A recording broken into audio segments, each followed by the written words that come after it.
श्रीमद् भागवत महापुराण नवम स्कंध अध्याय 5 दुर्वासा जी की दैख निवृत्ति। श्री सुखदेव जी कहते हैं, परीक्षित, जब भगवान ने इस प्रकार आज्ञा दी तब सुदर्शन चक्र की ज्वाला से जलते हुए दुर्वासा लौटकर राजा अम्बरीश के पास आए और उन्होंने अत्यंत दहखी होकर राजा के पैर पकड़ लिए। दुर्वासा जी की यह चेष्टा देखकर और उनके चरण पकड़ने से लज्जित होकर राजा अम्बरीश भगवान के चक्र की स्तुति करने लगे। उस समय उनका हृदय दयावश अत्यंत पीड़ित हो रहा था। अम्बरीश ने कहा, प्रभु सुदर्शन, आप अग्नि स्वरूप हैं, आप ही परमसमर्थ सूर्य हैं, समस्त नक्षत्र मंडल के अधिपति चंद्रमा भी आपके स्वरूप हैं, जल, पृथ्वी, आकाश, वायु, पंचतन्मात्रा और संपूर्ण इंद्रियों के रूप में भी आप ही हैं। भगवान के प्यारे, हजार दांत वाले चंद्रदेव, मैं आपको नमस्कार करता हूँ, समस्त अस्त्र शस्त्रों को नष्ट कर देने वाले एवं पृथ्वी के रक्षक। आप इन ब्राह्मण की रक्षा कीजिए, आप ही धर्म है, मधुर एवं सत्यवाणी है। आप ही समस्त यज्ञों के अधिपति और स्वयं यज्ञ भी हैं। आप समस्त लोकों के रक्षक एवं सर्वलोक स्वरूप भी हैं। आप परम पुरुष परमात्मा के श्रेष्ठ तेज हैं। सुनाभ, आप समस्त धर्मों की मर्यादा के रक्षक हैं। अधर्म का आचरण करने वाले असुरों को भस्म करने के लिए आप साक्षात अग्नि हैं। आप ही तीनों लोकों के रक्षक एवं विशुद्ध तेजों में हैं। आपकी गति मन के वेग के समान है और आपके कर्म अद्भुत है। मैं आपको नमस्कार करता हूँ, आपकी स्तुति करता हूँ। वेदवाणी के अधीश्वर, आपके धर्म में तेज से अंधकार का नाश होता है और सूर्य आदि महापुरुषों के प्रकाश की रक्षा होती है। आपकी महिमा का पार पाना अत्यंत कठिन है। ऊंचे नीचे और छोटे बड़े के भेदभाव से युक्त यह समस्त कार्य कारणात्मक संसार आपका ही स्वरूप है।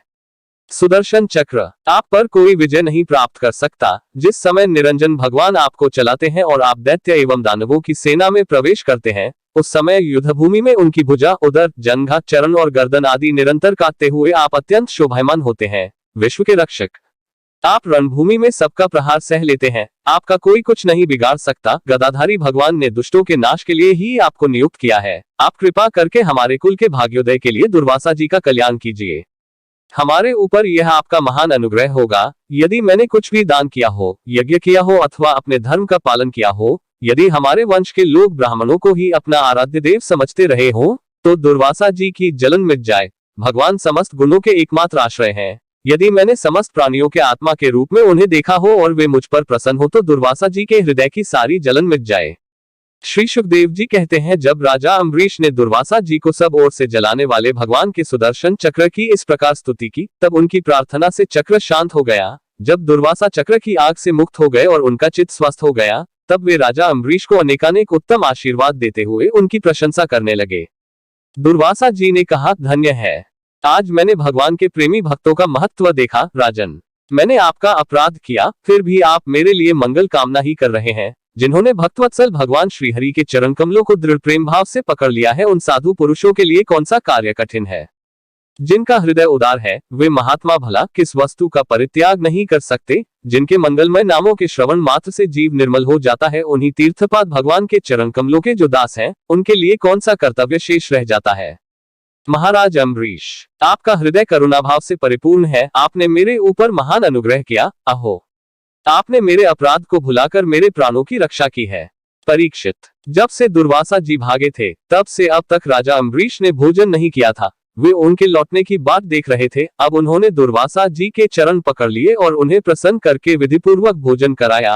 राजा अम्बरीश बड़े आदर से अतिथि के योग्य सब प्रकार की भोजन सामग्री ले आए। दुर्वासा जी भोजन करके तृप्त हो गए। अब उन्होंने आदर से कहा, राजन, अब आप भी भोजन कीजिए। अम्बरीश, आप भगवान के परम प्रेमी भक्त हैं। आपके दर्शन, स्पर्श, बातचीत और मन को भगवान की ओर प्रवृत्त करने वाले आतिथ्य से मैं अत्यंत प्रसन्न और अनुग्रहित हुआ हूँ।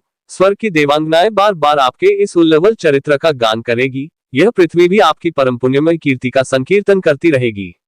श्री सुखदेव जी कहते हैं, दुर्वासा जी ने बहुत ही संतुष्ट होकर राजा अम्बरीश के गुणों की प्रशंसा की और उसके बाद उनसे अनुमति लेकर आकाश मार्ग से उन ब्रह्मलोक की यात्रा की, जो केवल निष्काम कर्म से ही प्राप्त होता है।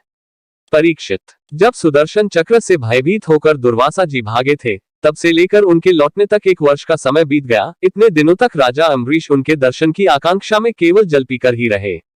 जब दुर्वासा जी चले गए, तब उनके भोजन से बचे हुए अत्यंत पवित्र अन्न का उन्होंने भोजन किया। अपने कारण दुर्वासा जी का दैख में और फिर अपनी ही प्रार्थना से उनका छूटना, इन बातों को उन्होंने अपने द्वारा होने पर भी भगवान की ही महिमा समझा।